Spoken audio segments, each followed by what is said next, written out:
नमस्कार विद्यार्थी मित्रांनो, आज दिशा अकॅडमी स्पर्धा परीक्षा यूट्यूब चॅनलवर आज भूगोल या विषयाचा आपण लेक्चर घेणार आहोत. दिशा अकॅडमीमधील यशवंत विद्यार्थ्यांचे पॉम्पलेट आहे. तर आपल्या विषयाची सुरुवात करत असताना मी आज आपल्याला महाराष्ट्रातील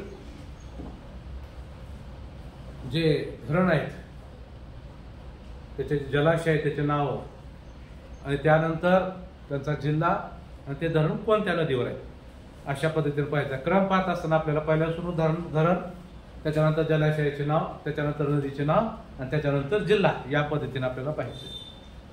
हा प्रश्न आहे, आपण PYQच्या माध्यमातून हा प्रश्न घेतलेला आहे, परीक्षेत आलेला आहे. कोयना खालीलपैकी काय नाव देण्यात आले आहे? म्हणजे कोयना धरणाला खालीलपैकी काय नाव देण्यात आलेलं आहे? ज्याला उत्तर येते त्याने उत्तर द्यायचं आहे. सांगा.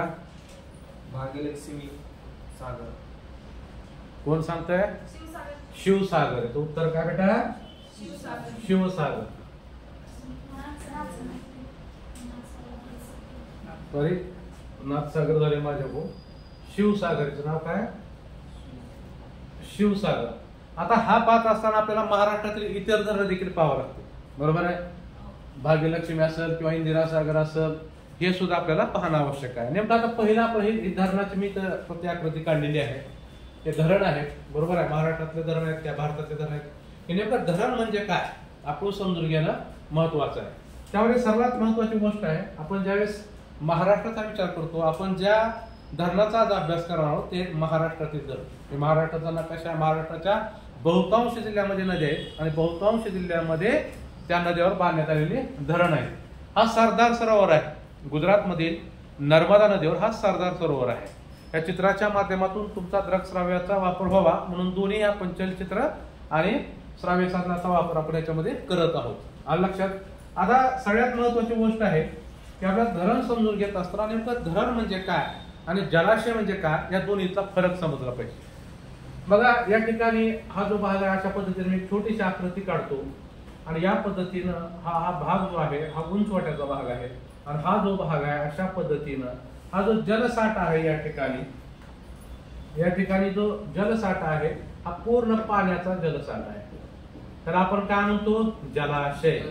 त्याला काय म्हणतो आपण? जलाशय. आणि या ठिकाणी जो बांध बांधला जातो, बांध असतो, त्या बांधाला आपण काय म्हणतो? धरण म्हणतो, किंवा त्याला इंग्रजीमधून आपण काय म्हणतो? डॅम म्हणतो. लक्षात आलं तुमच्या? आता या ठिकाणी बघा गेट आहे आणि हा जो वरचा भाग आहे, हा वरचा भाग जो आहे हा भाग कशाचा आहे? पूर्ण जलाशयाचा भाग आहे. ह्या जलाशयाला नाव वेगळं दिलं असतं, हे धरण आहे, हे डॅम आहे, वरचा भाग आहे, याला धरण म्हणतो. आलं लक्षात? ज्यावेळेस धरणामध्ये पाणी साठतं त्या जलाशय, ज्या काही कधी कधी कोरडं सुद्धा धरण असतं. या पद्धतीने तुम्हाला समजून मी सांगितलं. लक्षात आलं? आता यानंतर बघा ही सगळ्यात महत्वाची गोष्ट की धरणाचे नाव. महाराष्ट्रामध्ये सर्वात मोठं धरण, महाराष्ट्रामध्ये सर्वात मोठं धरण विद्यार्थी मित्रांनो, त्याचं नाव आपल्याला माहित असलं, सर्वात मोठं आहे उजनी धरण. कोणतं धरण? उजनी धरण. बघा, उजनी धरण हे महाराष्ट्रातील सर्वात मोठे धरण आहे. उजनी धरण हे महाराष्ट्रातील सर्वात मोठे धरण आहे. त्यानंतर आहे कोयना धरण. जो तुम्हाला प्रश्न विचारला मी तो आहे कोयना धरण. महाराष्ट्रातील नंबर 2 सर्वाधिक जलसाठा या धरणामध्ये आहे. 3 नंबरचं धरण आहे मराठवाड्यातील जायकवाडी धरण. बरोबर आहे? मराठवाड्यातील जायकवाडी धरण. हे 3 धरण सर्वात मोठे आहे. आणि भारतामध्ये सर्वात मोठं धरण आहे भाकरा नानगल धरण, जे पंजाबच्या भागामध्ये, हिमाचल प्रदेशच्या भागामध्ये आहे. त्याचं नवीन नाव आहे गुरु गोविंद सिंहजी धरण. आपण महाराष्ट्राचं पाहत आहोत. आता हे पाहत असताना आपण प्रत्येकाचं आपल्याला वैशिष्ट्य पाहिजे की महाराष्ट्रातील प्रमुख धरण, त्या धरणाला, त्या जलाशयाला दिलेली नावे, त्या नदींची नावे आणि जिल्हा. सर्वप्रथम आपण सगळ्यात पहिलं आपण उजनी धरणापासून सुरुवात करूया. बघा, महाराष्ट्रातील सर्वात मोठे धरण म्हणजे उजनी धरण. धरणाचे नाव काय? उजनी. आणि ह्याला जलाशयाला नाव दिलेलं आहे यशवंत सागर. काय नाव दिलेलं आहे? यशवंत सागर. याला यशवंत सागर असं म्हणतात. आणि याची नदी आहे भीमा नदी. भीमा नदी भीमा नदीचा उगम भीमाशंकर या ठिकाणी झालेला आहे पुणे जिल्ह्यातील. त्या ठिकाणी भीमाशंकर नावाचा अभयारण्य आणि त्याचं वैशिष्ट्य त्या अभयारण्यामध्ये त्याचं शकरू हे सुद्धा आढळतं. भीमा नदी ही पुणे जिल्ह्यातील नदी आहे. कुठे? पुणे जिल्ह्याचा उगम होतो. पुणे जिल्ह्यातून सोलापूरमध्ये येत असताना पंढरपूर जे क्षेत्र आहे ते सुद्धा या भीमा नदी काठीच आहे. बरोबर आहे. आता बघा उजनीचं वैशिष्ट्य काय? उजनी या धरणामध्ये सौर ऊर्जा पंप बसवलेला. सौर ऊर्जा या ठिकाणी जलविद्युत सुद्धा तयार केलं जातं. काय झालं तर जलविद्युत सुद्धा म्हणजे पाण्याच्या माध्यमातून विजेची निर्मिती केली जाते. आणि सौर ऊर्जा प्रकल्प सुद्धा उजनीमध्ये आहे. हा जो प्रकल्प आहे हा सोलापूर जिल्ह्यामध्ये आहे, माढा तालुक्यामध्ये आहे. तुम्हाला सोलापूर जिल्हा सगळ्यांना माहित आहे, परंतु उजनी हे ठिकाण कोणत्या तालुक्यात आहे असा प्रश्न आला तर माढा तालुक्यामध्ये. लक्षात आलं. 2 नंबरचं महाराष्ट्राचं धरण आहे, त्याचं नाव आहे कोयना. त्याचं नाव काय? कोयना धरण. बघा कोयना धरण त्याला आपण आताच नाव सांगितलं शिवसागर असं म्हणतात किंवा शिवाजी सागर असं सुद्धा याला म्हटलं जातं. 2 नाव आहेत, शिवसागर किंवा शिवाजी सागर. हे जे धरण आहे ते कोणत्या नदीवर आहे तर कोयना नदीवर आहे. कोणत्या नदीवर आहे? कोयना या नदीवर आहे. जिल्हा कुठला याचा? सातारा. जिल्हा कुठला? सातारा. आता जिल्हा सातारा आहे पण तालुका आपल्याला माहित असला पाहिजे.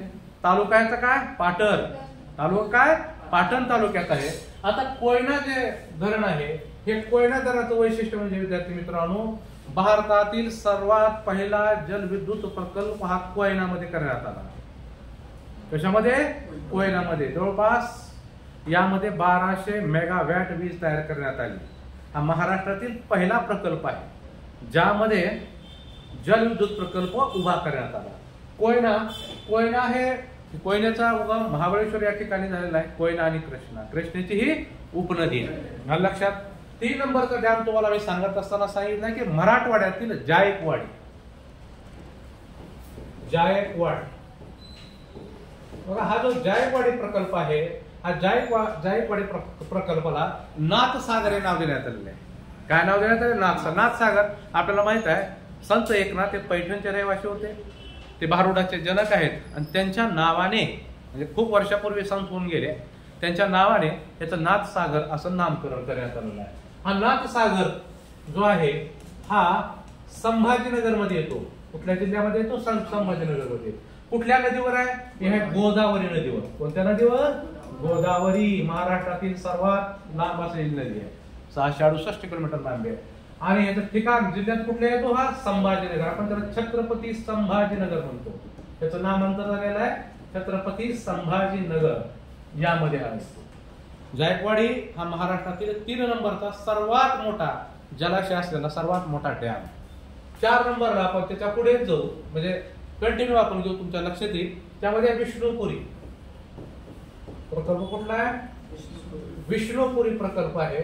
हा जो विष्णुपुरी प्रकल्प आहे हा विष्णुपुरी प्रकल्प हा सुद्धा त्याचं वैशिष्ट्य आहे तुम्हाला मी आधी. विष्णुपुरी प्रकल्प हा कुठल्या जिल्ह्यामध्ये? हा सुद्धा कुठल्या याच्या नावाने ओळखला जातो? शंकरराव चव्हाण, महाराष्ट्राचे माजी मुख्यमंत्री शंकर सागर या नावाने ओळखला जातो. याची नदी आहे गोदावरी.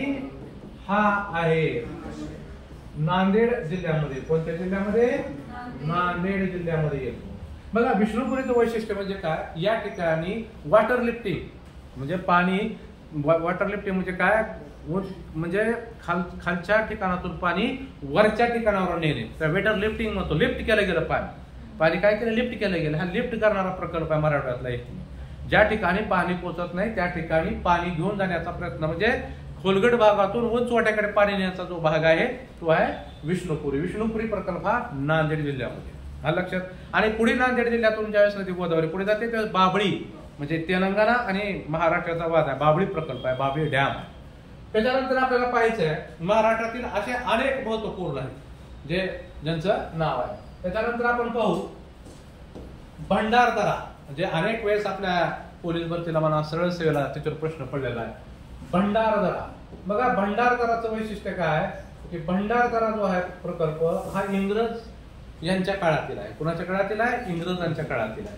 आणि याचं नाव जे जुनं नाव होतं याचं जुनं नाव जो आहे किंवा इंग्रजांनी जे दिलेलं नाव होतं याचं नाव होतं विल्सन डॅम. कोणता डॅम? विल्सन डॅम नावाने ओळखलं जातं. आणि त्यानंतर ह्याच्यामध्ये जो जलाशय साठा आहे त्याला ऑर्थर सागर असं म्हणतात. काय म्हणतात? ऑर्थर सागर असं म्हटलं जातं. हा कुठल्या जिल्ह्यात आहे? हा नदीवर कुठल्या आहे? प्रवरा नदीवर आहे. आणि त्याचा जिल्हा कुठला आहे? तर अहिल्यादेवी नगर म्हणतो आपण. नामांतर काय त्याला? अहमदनगरचं अहिल्यादेवी नगर. मी शॉर्टकट मध्ये लिहितो, विद्यार्थ्यांना समजून घ्या. अहिल्यादेवी नगर. आता हे जे भंडारदरा आहे याचं वैशिष्ट्य काय? भंडारदराचं वैशिष्ट्य आहे हे धरण जे आहे हे दगडी बांधकामाचं धरण आहे. कशामधलं आहे? दगडी बांधकामाचं धरण आहे. हे याचं वैशिष्ट्य आहे. आलं लक्षात? त्यानंतर जे धरण आहे 6 नंबरला आपण टाकू. एक वैशिष्ट्यपूर्ण धरण आपण पाहू अगोदर. बघा यामध्ये आहे माजलगाव. माजलगाव बीड जिल्ह्यात एक तालुका आहे माजलगाव. हे माजलगावचं धरण आहे. हे सुद्धा जे धरण आहे हे गोदाकाठीच म्हणजे गोदावरी नदीकाठीच आहे. या धरणाच्या जलाशयाला नाव देण्यात आलं आहे गोविंद सागर असं नाव आहे. गोविंद सागर. हे कोणत्या नदीवर आहे? गोदावरी नदीवर. कोणत्या नदीवर आहे? गोदावरी नदीवर आहे. याचा जिल्हा काय? बीड. हे बीड जिल्ह्यातलं आहे. बीड जिल्ह्याचं प्राचीन नाव चंपावती आहे. बीड जिल्हा बिंदुसरा नदीकाठी आहे. आणि हे जे डॅम आहे या ठिकाणी थोडं कन्फ्युज झालेलं आहे. इथं सिंदफणा नदीवर आहे. गोदावरी आहे सिंदफणा. कुठल्या नदीवर आहे? सिंदफणा. आणि बिंदुसरा जी नदी आहे ती बीड जिल्हा म्हणजे बीड जे शहर आहे ते बिंदुसरा नदीकाठी आहे.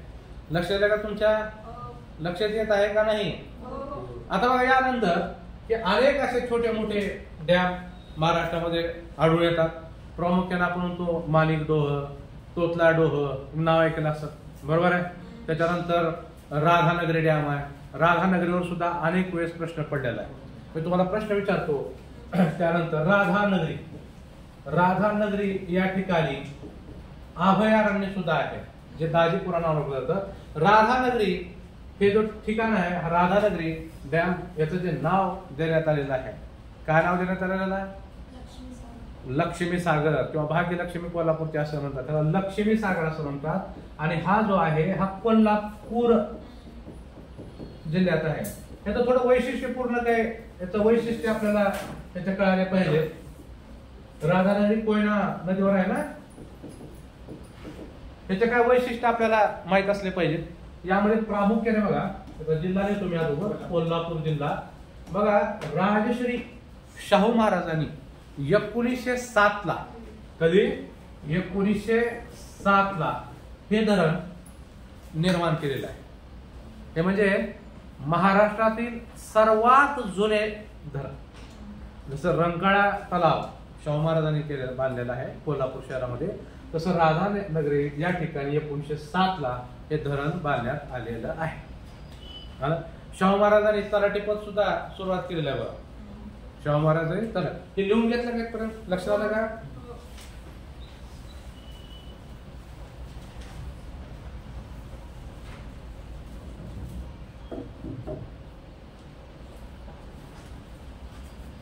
नेक्स्ट पाहू. आता यावेळी तुम्हाला सांगत असताना पहिलं सुधारणाचे नाव माणिक डोह. आपण मराठवाड्यातले संपवा. मांजरा धरणाचे नाव काय? धरण मांजरा. इथं जलाशय, इथे नदीचं नाव आणि या ठिकाणी जिल्हा. ठीक आहे. मांजरा. जलाशयाचं नाव देखील काय? मांजरा. लातूर मध्ये आहे त्याला मांजरा डॅम म्हणतो आपण किंवा मांजरा धरण म्हणतो. हे कोणत्या नदीवर आहे? हे मांजरा नदीवर आहे. कोणत्या नदीवर आहे? मांजरा नदीवर. शेवटी त्याचा प्रमुख जे नदी मांजरा नदी वाहते म्हणजे बघा लातूर शहरातून वाहत असताना लातूरच्या हे उत्तरेकडून वाहते. कुठल्या दिशेने वाहते? उत्तरेकडून. त्याचा मुख्य जो भाग आहे म्हणजे सर्वाधिक जो भाग आहे हा लातूर जिल्ह्यामध्येच आहे. कुठल्या जिल्ह्यामध्ये आहे? लातूर जिल्ह्यामध्येच आहे. त्याच्यानंतर आहे बघा माणिक डोह. माणिक डोह. माणिक डोह कुठे आहे ते सांगा बरं. कुकडी नदीवर आहे. कोणत्या नदीवर आहे? कुकडी. नदीचं नाव काय? कुकडी. नदीचं नाव कुकडी. जिल्हा कुठला आहे? पुणे. कोण सांगत? माणिक डोह कोण सांगताय?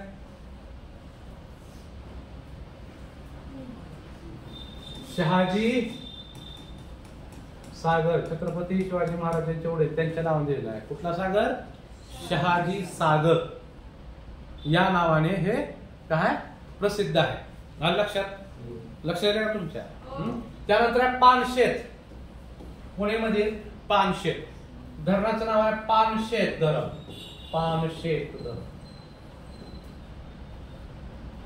पानशेत त्याचं नाव काय?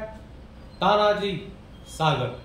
आपल्याला माहित आहे पानशेत पुण्यामध्ये आहे. पानशेतच्या पुढे सिंहगड आहे, कोंढाणा किल्ला आपल्या तानाजी मालुसरे जिंकला. शिवाजी महाराज म्हणजे गड आला पण सिंह गेला. त्यानिमित्त तानाजी सागर लक्षात ठेवायचं थोडं. आणि स्ट्रिक्स जे आहेत तुम्ही तयार करायचे, आम्ही सांगायची आवश्यकता नाही. आम्ही जरी सांगितलं तुम्हाला कन्फ्युज होतं, त्यामुळे तुम्ही स्वतःच स्ट्रिक्स तयार केल्या तर उत्तम राहील. लक्षात तुम्ही स्वतःचा तयार केला तर काय उत्तम राहील.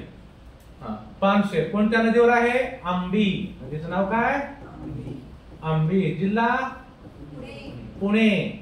बघा पानशेत हे मुळा मुठा या दोन्ही नद्या ज्या वाहतात त्या कुठून वाहतात? पुण्यातून वाहतात. लक्षात आलं तुमच्या? आता या ठिकाणी चौथी जी आहे मुळा नदी आहे. कोणती नदी आहे? मुळा. जलाशयाचं नाव ज्ञानेश्वर सागर.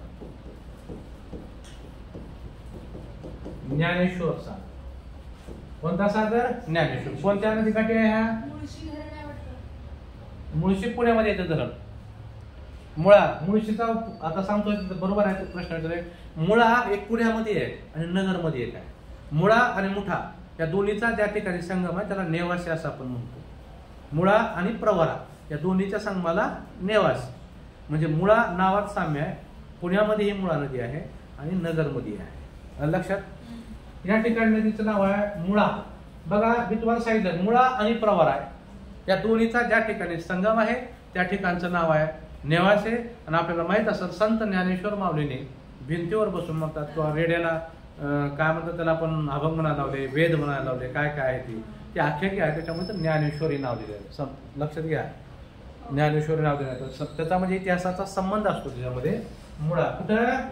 नगर. नगर म्हणजे कोणतं नगर? अहिल्याबाई नगर. त्यानंतर बघा 5 ला आहे म्हणजे 5 ला ज्याला आपण नावाचं साधारण मिळेल. तर नावाचं साधन जसं मुक्ताई नगर म्हणतो आपण जळगाव मध्ये. मुक्ताई नगर एक आहे बघा जळगाव मध्ये. त्याचं सुद्धा नाव आपल्याला यायला पाहिजे. बघा यामध्ये नाव सांगत असताना काही काही नावामध्ये गपलं होते. बहाडगर. बहाडगर एक धरण आहे. त्या बहाडगर धरणाला येसाजी कंक हे नाव देण्यात आलेलं आहे. येसाजी कंक. काय नाव देण्यात आलेलं आहे? येसाजी कंक. येसाजी कंक कोण होते सांगा बघ.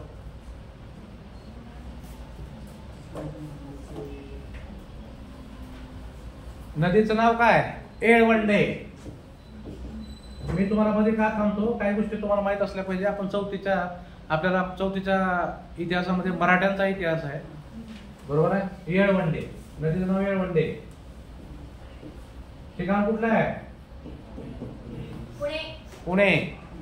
येसाजी कंक हे छत्रपती शिवाजी महाराजांचे अंगरक्षक होते. त्यांच्या नावाने हे त्याला नाव देण्यात आलेलं आहे. थोडं लक्षात ठेवा.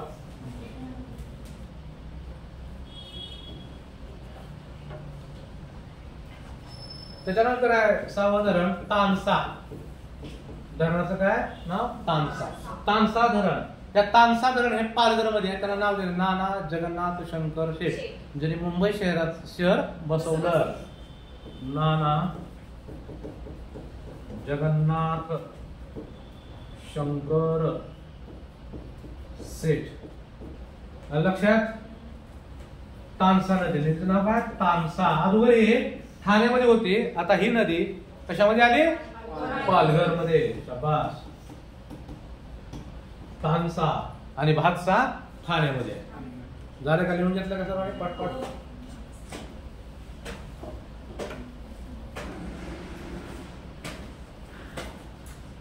चला पुढे जाऊ आपण. त्यानंतर आहे बघा गोसीखुर्द. धरणाचं नाव काय? गोसीखुर्द.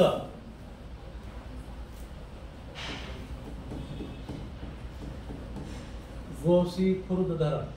हे धरणाचे नाव आहे का? धरण. जलाशयाचं नाव काय? इंदिरा सागर, शाबास. इंदिरा सागर. इंदिरा सागर नावाचं काय नाव? इंदिरा सागर. नदीचं नाव काय? कोण सांगतंय?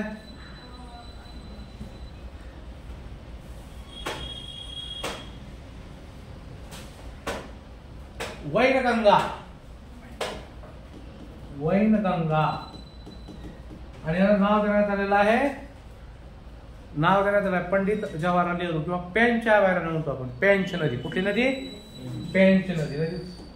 पेंच नदी कुठल्या जिल्ह्यात आहे? भंडारा. कुठल्या जिल्ह्यात आहे? पेंच, भंडारा. त्याला जवाहरलाल नेहरू असं नवीन त्याचं नामांतर करण्यात आलेलं आहे. हे सुद्धा लक्षात ठेवा. चला, जसं नावाशेवाचं काय केलंय, JNPT, जवाहरलाल नेहरू, बरोबर आहे, त्या पद्धतीनं. त्यानंतर हतनूर. हतनूर आहे डॅमचं नाव काय? हतनूर. आणि जलाशयाचं नाव आहे मुक्ताई. मुक्ताई सागर. मुक्ताई सागर. कशाला? कोणतं सागर? मुक्ताई सागर. हे कोणत्या नदीवर आहे? तापी नदीवर आहे. कोणत्या नदीवर? तापी नदीवर आहे. त्याच्यावर अनेक वेळेस प्रश्न पडलेला आहे.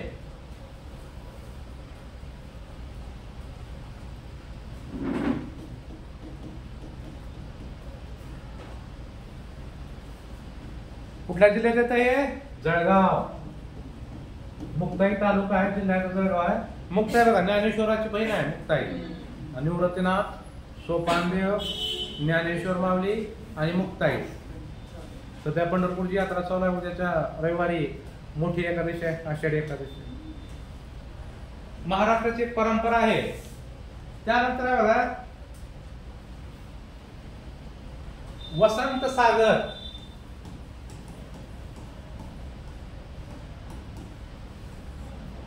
बघा इथं डॅमचं नाव लिहितो चांदोली.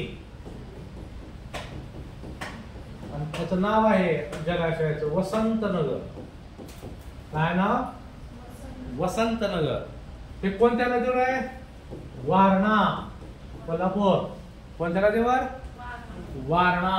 जिल्हा कोल्हापूर. शाबास. आता ही कोल्हापूर मध्ये याचा काय भाग येतो, काय सांगलीमध्ये सुद्धा येतो.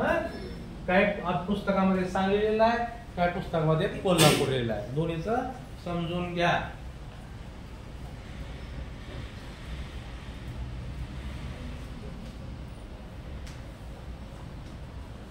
वरसगाव. पुढचं धरण आहे वरसगाव. वीर तानाजी पासलकर. शिवाजी महाराजांच्या आधार काळामध्ये सरदार, प्रसिद्ध सरदार होते बाजी पासलकर. त्यांना संबोधायचं तानाजी मालुसरे, बाजी पासलकर, येसाजी कंप यांचे नाव दिलेले आहे. आलं. वरसगाव. वरसगाव हे कुठल्या नदीवर आहे? मुठा नदीवर आहे. कोणत्या नदीवर आहे? मुठा. जिल्हा पुणे. मुळा आणि मुठा लक्षात ठेवायचं. आणि आम्ही ही जी आहे ना आपल्या मुंबईला बीटी नदी. हा, कोणती? पोईसर. शाबास.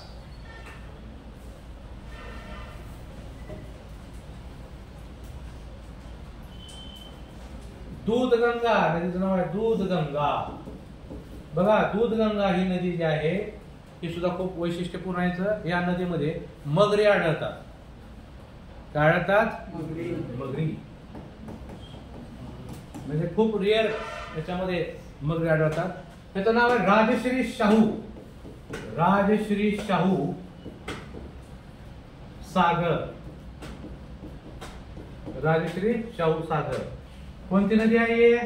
दूधगंगा नदी. नदीचं नाव आहे दूधगंगा. त्याचं कुठं आहे? सिंधुदुर्ग. बघा, या नदीचं वैशिष्ट्य महाराष्ट्र आणि कर्नाटक याच्या सीमेवर वाहते. ही एक महत्वपूर्ण नदी आहे. आणि त्याच्या बाजूलाच एक नदी आहे घटप्रभा. आणि आपण म्हणतो महाराष्ट्राच्या अति दक्षिणेतील नदी तेरेखोल. या पट्ट्यामध्ये ही नदी. या ठिकाणी काय? मगरी आढळतात. मगरीसाठी हे प्रसिद्ध आहे.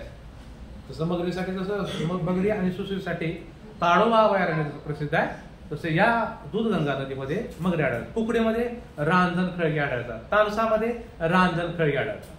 हे भौगोलिक काही प्राकृतिक रचना नाहीत ज्या बदलल्या जातात, त्या प्राकृतिक रचनाच्यामध्ये आढळत असतात.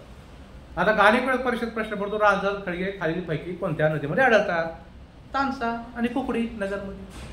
मग कधी प्रश्न पडला दूधगंगा या नदीचे वैशिष्ट्य काय, खालीलपैकी कुठला प्राणी आढळतो? मासे तर सड्यामध्ये असतात, खेकडे सड्यामध्ये असतात, परंतु मगरी या नसतात, म्हणून मगरीसाठी प्रसिद्ध आहे. लक्षात तुमच्या हा क्रम लक्षात ठेवायचा. धरण, जलाशयाचे नाव, नदीचे नाव आणि जिल्हा. कुठलाही प्रश्न पडू द्या, तुम्ही भले PSI STI ची तयारी करणार असताल, क्लास 2 ची ग्रुप C साठी तर चालते, ग्रुप C, ग्रुप B साठी आहे. जोड्या लावा, अयोग्य जोड्या लावा, योग्य जोड्या लावा, अचूक जोड्या लावा. बरोबर आहे? अचूक उत्तर ओळखा, बरोबर उत्तर ओळखा. कधी जिल्ह्याचा क्रम लावतात, कधी नद्याचा क्रम लावतात, कधी डॅमचा क्रम लावतात, कधी जलविद्युतचा क्रम लावतात, किंवा नदीच्या धरणाचा क्रम लावतात. ते आपल्याला माहित असलं पाहिजे. पेंच नदीवर कुठलं धरण आहे, मांजरा नदीवर कुठलं धरण आहे, माजलगाव धरणाचं वैशिष्ट्य काय आहे. शहरात असा प्रश्न पडतो सरळ सेवेला की शहरा म्हणजे नदी काठील शहरांची नावे. बरोबर आहे? आपण काल सिंधू नदी, ब्रह्मपुत्रा, गंगा हे पाहिले. हे महाराष्ट्रातील नद्या आहेत, ज्या सिलेबसला अत्यंत महत्वाचे आहेत. त्याच्यामुळे विद्यार्थी मित्रांनो हे तुम्हाला पाठच असलं पाहिजे. याला पाठ केल्याशिवाय याला पर्याय नाही. आता बघा काय काय वैशिष्ट्यपूर्ण आहेत. आता वैशिष्ट्यपूर्ण आहे भोगावती नदी. आता बघा ज्यावेळेस आपण भोगावतीचा विचार करतो, आता भोगावती नदी 3 जिल्ह्यामध्ये आहे. आपल्याला माहिती आहे कुठल्या कुठल्या? धाराशिव जिल्ह्यामध्ये, धाराशिवच्या मधोमध वाहणारी भोगावती आहे. कोल्हापूर जिल्ह्यामध्ये जी पंचगंगा आपण म्हणतो, कासारी, कुंभी, तुळशी, भोगावती, सरस्वती, कोल्हापूरमध्ये आले. रायगडमध्ये एक भोगावती नदी आहे, म्हणजे नावात साम्य आहे. आपली जी भोगावती नदी धाराशिवची ती सीना नदीची उपनदी आहे. आणि पंचगंगा मधल्या 5 नद्यापैकी एक नदी आहे भोगावती. आणि रायगड जिल्ह्यामध्ये काय भोगावती नदी. हे विसरायचं नाही, साम्य आहे. हे थोडं स्पर्धा परीक्षेचा अभ्यास करत असताना त्यामध्ये वैशिष्ट्यपूर्ण प्रश्न विचारले जातात. तुम्हाला आता प्रश्न येणार नाही की धाराशिव जिल्ह्यामधील मुख्य नदीचं नाव सांगा, तुम्ही तेरणा सांगणार. लातूर जिल्ह्यामधील मुख्य नदीचं नाव सांगा, तुम्ही मांजरा सांगणार. असं राहिलेलं नाही, कारण 17 लाख लोक विद्यार्थी परीक्षा देतात, 17,76,000 आणि जागा असतात 17,461. सगळेच विद्यार्थी अभ्यास करायला नसतात, काही खरंच सिरियस अभ्यास करणार असतात. हौशे, नवशे, गवशे सगळे येतात. बरोबर आहे? आपण चांगल्या पद्धतीने अभ्यास केला तर निश्चित आपल्याला यश मिळेल.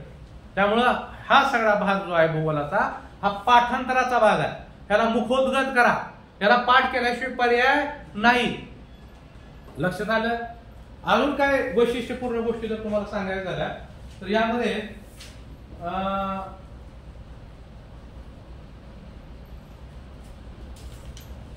जवळपास आपण महाराष्ट्रातील ज्या प्रमुख नद्या आहेत जवळपास आपण घेतलेले आहेत. किती नद्या झाल्या एकूण विद्यार्थ्यांनो? 18. म्हणजे बघा जवळपास परीक्षेच्या दृष्टिकोनातून आपण सगळ्याचा आढावा घेतलेला आहे. हे आढावा घेत असताना आपल्याला काही गोष्टी अजून याच्यामध्ये माहित असणं आवश्यक आहे.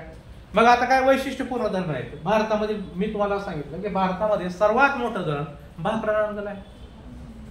त्याचं नाव गुरु गोविंद सिंग आहे. तसं महानदीवर एक धरण आहे महानदीवर. आणि महानदीवर कोणतं धरण आहे? त्याचं नाव आहे हिराकूड. धरणाचं नाव काय? हिराकूड. हे धरण कशाचं आहे? हे मातीचे धरण आहे. मातीचे धरण आहे. कोणत्या राज्यात आहे? ओरिसा राज्यात आहे. ओरिसा राज्यात आहे. मग तसं आपल्या महाराष्ट्रामध्ये गंगापूर कोणत्या जिल्ह्यामध्ये आहे? नाशिक मध्ये आहे का संभाजीनगर मध्ये आहे? गंगापूर हे धरण छत्रपती संभाजीनगर मध्ये आहे. लक्षात, छत्रपती संभाजीनगर आहे. पहिलं मातीचं धरण आहे महाराष्ट्रातलं. त्याच्यानंतर माजलगाव, बीड जिल्ह्यातील माजलगाव या ठिकाणी माजलगाव डॅम हे देखील मातीचं आहे. माती आणि थोडं बहुत कॉन्क्रीट आहे. त्याच्यानंतर तुम्हाला सांगितले की भंडारदरा हे जे भंडारदरा धरण आहे हे भंडारदरा देखील दगडाचं आहे. इंग्रजाच्या काळामध्ये बांधण्यात आलेलं आहे. दगडी बांधकाम केलेलं आहे. बरोबर आहे. आता जे आपण नर्मदा सरोवर म्हणतो, जे तुम्हाला इथे मी फोटो दाखवला होता आता, नर्मदा सरोवर हा नर्मदा सरोवर आहे. हा कसला सरोवर आहे? नर्मदा सरोवर आहे. आणि या ठिकाणी तुम्हाला माहित आहे सरदार वल्लभभाई पटेल यांची उंच प्रतिकृती बसवण्यात आलेली आहे. ही धरणाचं वैशिष्ट्य मी तुम्हाला सुरुवातीला सांगितलं की हे धरण आहे बघा, हा जो जलाशयाचा भाग आहे, हा दिसतो तुम्हाला जलाशयाचा भाग आहे, हा डोंगरी भाग आहे. आणि या ठिकाणी असा रस्ता देखील आहे, हा वरचा जो आहे स्लोप डॅमचा आहे. आणि त्याच्या खाली ही जी आहे ही भाकरा नांगलचं चित्र आहे. भाकरा नांगलचं लक्षात आलं? इमेज कुठली आहे? भाकरा नांगलचं आहे. आता यामध्ये वैशिष्ट्यपूर्ण बघा या ठिकाणी दोन्ही तुम्हाला मी दाखवलेलं आहे. या ठिकाणी हे अशा पद्धतीनं निसर्गरम्य केलं गेलेलं आहे. आपल्या मागणीला सुद्धा अशा पद्धतीने आहे. या ठिकाणी पूर्ण जलसाठा आहे. आणि या जलसाठ्यातून या ठिकाणी पाणी सोडलं, हे पाणी सोडलं गेलेलं आहे. दिसते का तुम्हाला फवारे? हे पाणी सोडलं गेलेलं आहे. हे पाणी इथं गेट आहे बघा, हे गेट अशा पद्धतीनं काय होतं, पाणी सोडलं जातं. हे पाणी सोडलं गेलं. हा जलाशयाचा भाग आहे. आपण हे जलाशयाचं नाव, डॅमचं नाव आणि सोडलेली पुढे जात आहे ती नदी आणि त्याचं ठिकाण, या गोष्टी सगळ्या आपण याच्यामध्ये चित्रात्मक स्वरूपात पाहिलेल्या आहेत. तुमच्या लक्षात आलं असं, म्हणजे आपण शक्यतो तुम्हाला चांगल्या पद्धतीनं समजून सांगण्याचा प्रयत्न केलेला आहे. तुमच्या लक्षात पण आला असं. बघा महाराष्ट्राचा हा महत्वपूर्ण भाग आहे. याच्यावर अनेक वेळेस त्याच्यामध्ये प्रश्न पडलेले आहेत. त्यामुळे आपल्याला हे व्यवस्थित अभ्यासणे महत्वाचे आहे. लक्षात आलं? या पद्धतीनं आजच्या आपण सेशन मध्ये जो आपला भाग होता, PYQ ला प्रश्न अनेक वेळेस प्रश्न पडलेला होता. विष्णुपुरी असेल किंवा कोयना असेल, राधानगरी असेल, उजनी असेल, याच्यावर अनेक वेळेस प्रश्न पडलेले आहेत. परीक्षेच्या दृष्टिकोनातून अतिशय महत्वाचा भाग आहे. कोयना धरणाला खालीलपैकी काय नाव देण्यात आलेलं आहे? महाराष्ट्रातील प्रत्येक धरणाचे नाव बदलण्यात आलेले आहे. त्याप्रमाणे आपण हा घटक घेतलेला आहे. Okay, thank you.